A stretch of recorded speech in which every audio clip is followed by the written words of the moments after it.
इस पत्र में लिखा है कि शिशुपाल की बारात कुंडेनपुर पहुंचने वाली है और हम अभी तक यही द्वारिका में हैं। यही सोच रहा हूं कि वहां पर ठीक समय पर पहुंचने के लिए मैं कौन सा वाहन प्रयोग करूं। और दूसरी बात यह है कि राजकुमारी रुक्मणी इस समय अपने अंतरंग महल में होंगी, सो उन्हें वहां से लाने के लिए हमें विदर्भ नरेश के रंग महल तक जाना होगा। मैंने देवी भगवती को साक्षी मानकर श्री कृष्ण को मन कर्म वचन से अपना पति और अपने आप को उनकी पत्नी स्वीकार किया है। इस बात को जानते हुए भी मेरे भैया ने मेरा विवाह किसी और पुरुष से करने का निश्चय कर लिया है, जिससे मेरा धर्म संकट में पड़ गया है। इसलिए पत्नी होने के अधिकार से मैं आपसे सहायता मांगती हूं कि इस समय मेरा सती धर्म संकट में है, सो आकर मेरी रक्षा कीजिए। मैंने इसी आशा से यह पत्र लिखा है कि आपको भी यह नाता स्वीकार होगा, परंतु यदि किसी भी कारण से आप इस दासी को पत्नी रूप में स्वीकारना नहीं चाहते तो कोई बात नहीं, फिर आपको मेरी चिंता करने की कोई आवश्यकता नहीं। मैं अपनी चिंता स्वयं कर लूंगी। ऐसी परिस्थिति में केवल एक ही बात कहूंगी कि किसी भी कारण से आपको इस नाते से इनकार भी हो तो भी जहां तक मेरा संबंध है, मेरे लिए ये नाता अटूट है, क्योंकि मेरे लिए तो ये नाता तभी हो गया था जब मैंने देवी मां के सामने प्रण किया था, और एक सती का प्रण अटल होता है, बदल नहीं सकता। सो उस प्रण के अनुसार जब मैंने अपना सर्वस्व आपके श्री चरणों में समर्पित कर दिया तो मेरा ये शरीर भी आप ही की धरोहर है मेरे पास। इसलिए इससे पहले कि कोई परपुरुष इस शरीर का स्पर्श कर सके, मैं इसकी रक्षा के लिए ये शरीर मृत्युदेव को सौंप दूंगी। समय बहुत कम है, बारात हमारे नगर पहुंचने वाली है, इसलिए या तो दासी को स्वीकार करके इस समय अपनी वीरता का प्रदर्शन करिए और मेरी रक्षा कीजिए, नहीं तो मेरा अंतिम नमस्कार स्वीकार करके मुझे ये संसार छोड़ने की आज्ञा दीजिए। आपकी जन्म जन्म की दासी रुक्मणी।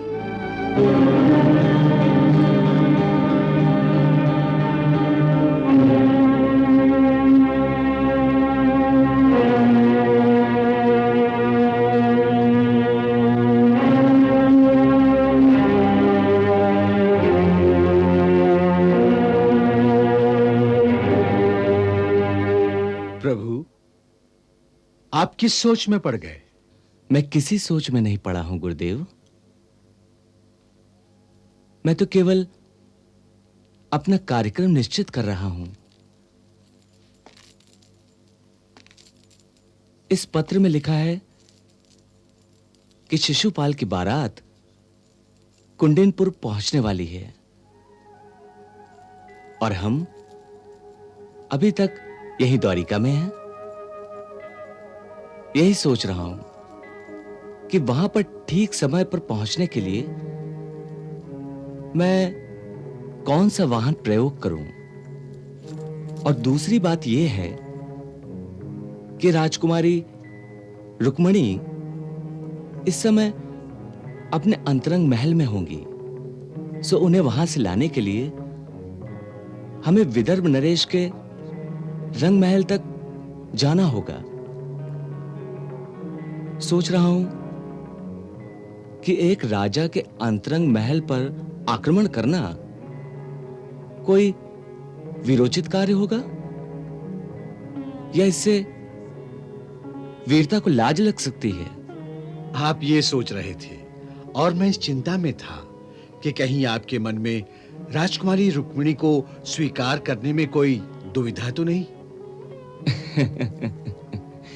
दुविधा कैसी? गुरुदेव, आप तो भली भांति जानते हैं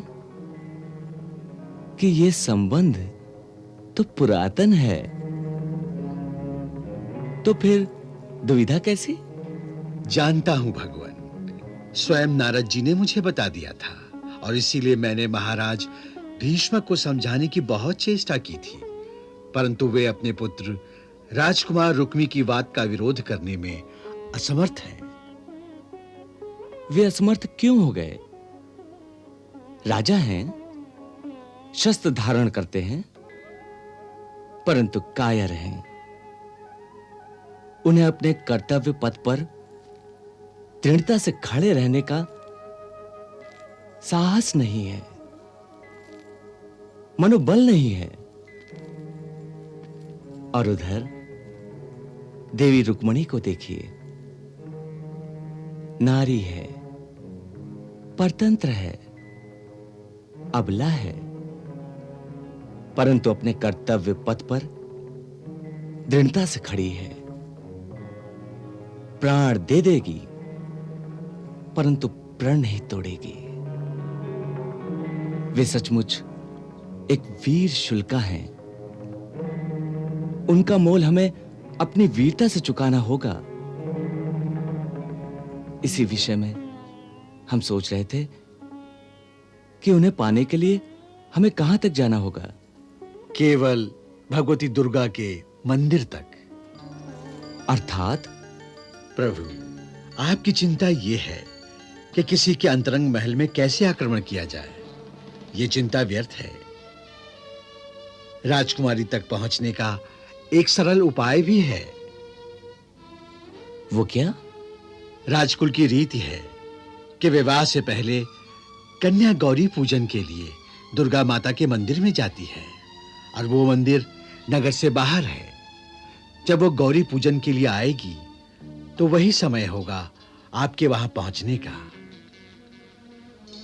परंतु सोचने का भी समय नहीं है। जो भी करना हो वो शीघ्र कीजिए।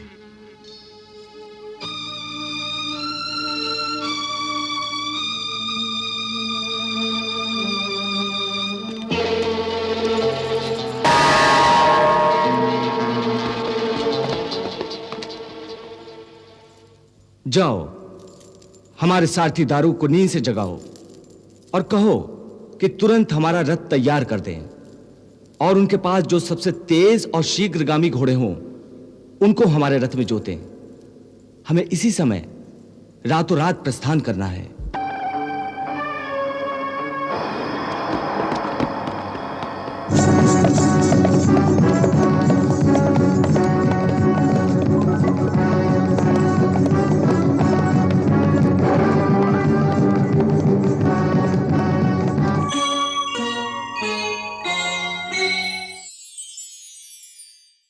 श्री चरणों में दासी का प्रणाम। सुखी भव, सौभाग्यवती भव। गुरुदेव, आपने मुझे सौभाग्यवती होने का आशीर्वाद दिया। इसका अर्थ? सीधा अर्थ है पुत्री कि उन त्रिलोकीनाथ श्री द्वारकाधीश ने हमारी प्रार्थना स्वीकार कर ली है।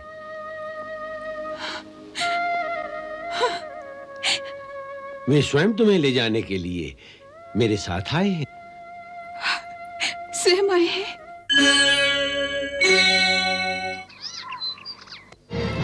रातों रात अकेले ही रथ में सवार होकर द्वारिका से बाहर चला गया और मुझे किसी ने बताया तक नहीं।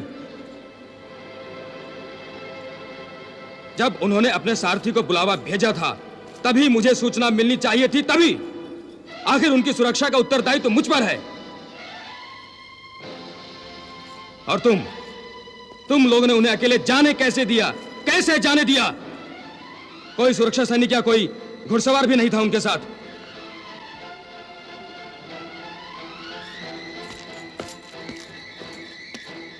और कोई था उनके साथ रथ में? जी, रथ जब नगर से बाहर निकला तो एक पुरोहित थे उनके साथ। पुरोहित? कौन पुरोहित? कहां से आया था? वो उनसे महल में मिला था या बाहर? जी, हम नहीं जानते।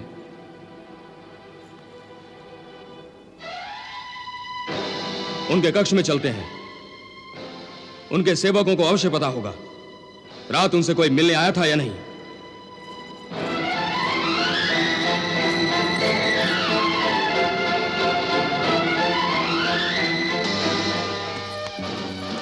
बुलाओ सब सेवक सेविकाओं को, सबको बुलाकर पूछो।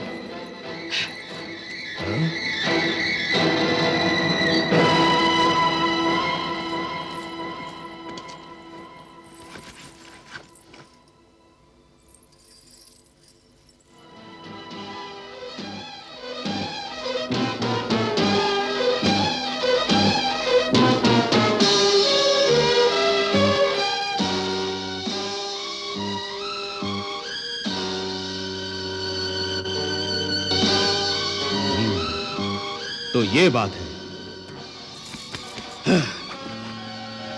क्या समझता है वो अकेले ले आएगा उसे? अकेले ले आएगा?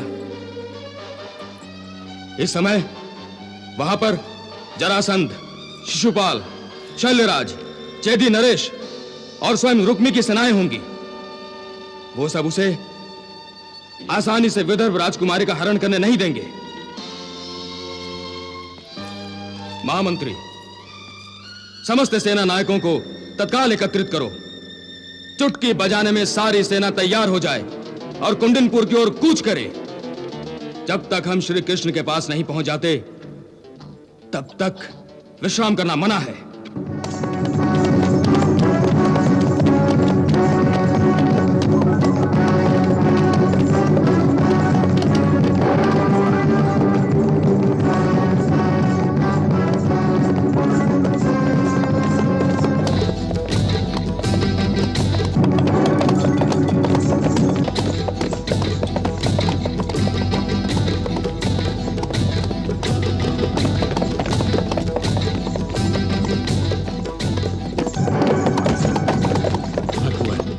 संभवतः कोई शत्रु आ रहा है। नहीं, दाऊ भैया हैं। उन्हें मेरी सुरक्षा की बहुत चिंता लगी रहती है ना।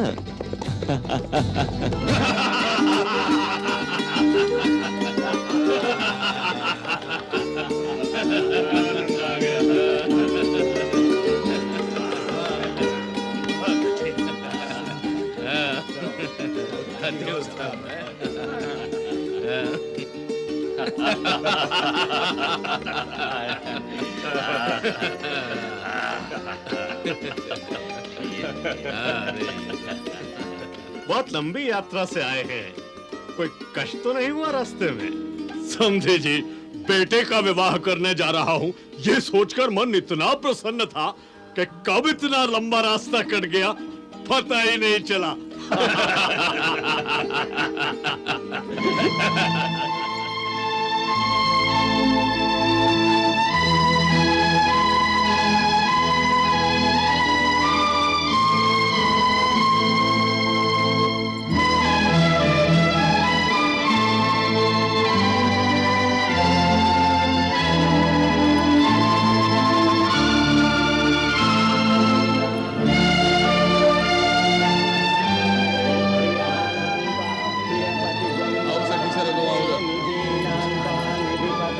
कितने वर्षों से मन में यह चाह थी कि मेरी बहन का विवाह तुम जैसे पराक्रमी राजकुमार के साथ हो।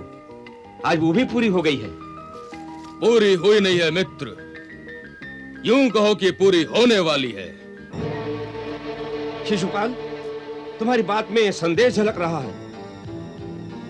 क्या तुम्हें पूर्ण विश्वास नहीं कि मैंने जो वचन दिया है उसे मैं पूरी तरह निभाऊंगा? नहीं मित्र, नहीं, ऐसी बात नहीं है। मुझे तुम पर पूर्ण विश्वास है, परंतु ना जाने क्यों आज बार बार मेरे बाएं अंग फड़क रहे हैं। इसीलिए किसी अनहोनी की आशंका रह रह कर मेरे मन में उठ रही है। शिशुपाल, ऐसे शकुन अपशकुन देखना और उनसे प्रभावित होना स्त्रियों का स्वभाव होता है। राजकुमार शिशुपाल वीर पुरुष जिन्हें अपने भुजबल पर पूर्ण विश्वास हो, ऐसी बातों से विचलित नहीं होते। और तुम इतनी लंबी यात्रा के बाद सकुशल यहां पहुंच गए हो, तो मेरी तो सारी चिंताएं दूर हो गई हैं। अब तो ब्रह्मा भी इस विवाह में विघ्न नहीं डाल सकते। प्रणाम गुरुदेव। प्रणाम गुरुदेव।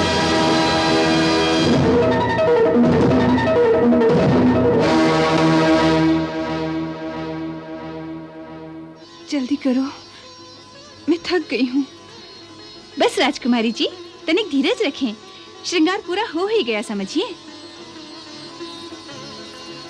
राजकुमारी जी, हाँ, कुलगुरु महर्षि शतानंद जी आपके कक्ष में पधार रहे हैं।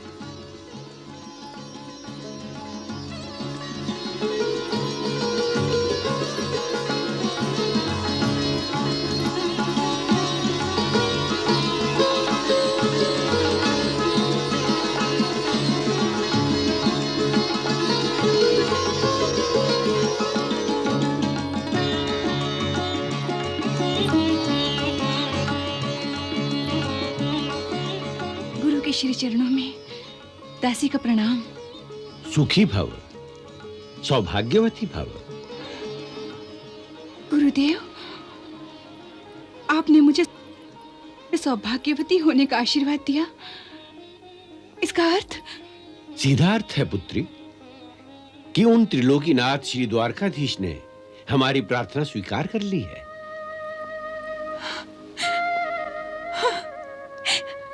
वे स्वयं तुम्हें ले जाने के लिए मेरे साथ आए हैं। स्वयं आए हैं? वे स्वयं आए हैं? कहाँ है वो? नगर के बाहर। नगर के बाहर? हाँ, ये सुझाव मैंने ही दिया है उन्हें कि नगर में इस समय कई राजाओं की सेनाएं एकत्रित हैं। निस्संदेह श्री कृष्ण उन सब से युद्ध करके और उन्हें पराजित करके तुम्हें ले जाने की क्षमता रखते हैं, परंतु मैंने अपने नगर को इस वृथा रक्तपात से बचाने के लिए उनसे प्रार्थना की है कि आज शाम को जब तुम गौरी पूजन के लिए नगर से बाहर दुर्गा मंदिर में जाओगी, तब वहीं से वे अपने रथ में बैठाकर तुम्हें ले जाएं। उन्होंने मेरी प्रार्थना स्वीकार कर ली है। वे तुम्हें वही मंदिर के द्वार पर ही मिलेंगे। तुम अब देरी न करो, भवानी मंदिर में पूजा के लिए तुरंत प्रस्थान करो। इससे पहले कि रुक्मी को यादव सेना का पता चले, तुम पूजा के बहाने निकल जाओ। हाँ।